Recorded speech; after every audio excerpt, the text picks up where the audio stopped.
पुणी विवाद में कंगना रनावत गांधीजी उपरे देले विवादीय टिप्पणी कहले देशर पिता नुहे पुत्र था। बीजेपी नेता तथा लोकसभा सांसद कंगना रनावत विवृत्ति हेतु सबुबले चर्चा रुहति। एथर मध्य कंगना एमती एक विवादीय मंतव्य दे चर्चा साउटी। महात्मा गांधी एवं लाल बहादुर शास्त्री जन्मवार्षिकी अवसर में कंगना एक पोस्ट करथिले जहा एक राजनैतिक उत्तेजना सृष्टि करछि। कंगना एही पोस्ट पर कांग्रेस क्रमागत भाव बीजेपी पर आक्रमण करुछि।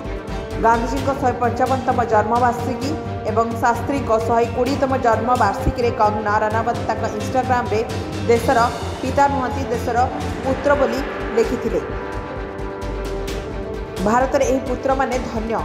वास्तव में कंगना पोस्ट रे गांधीजी को अवमानना कराइछि। एसहित अन्य एक पोस्ट में कंगना प्रधानमंत्री मोदी को देशर स्वच्छ भारत अभियान में गांधीजी इच्छा को आगक नहीं धन्यवाद देइछन्ति। अपरपक्ष कांग्रेस नेता माने कंगना पोस्ट को तीव्र समालोचना करछन्ति।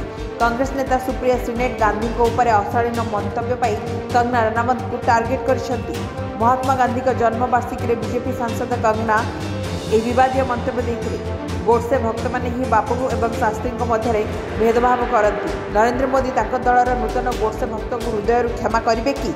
सुप्रिया एभली प्रश्न कर मोदी को। सुप्रिया कहते जातिर पिता अच्छा, पुत्र भी अच्छा एवं शहीद भी अच्छा। यही देश समस्त को सम्मान दे था।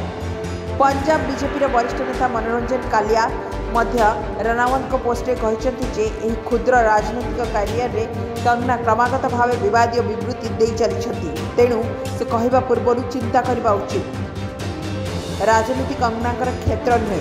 राजनीति एक गंभीर विषय। तांकर विवादीय मंतव्य दल पर असुविधा सृष्टि कर भाविबा उचित। Bureau report, rising Odisha.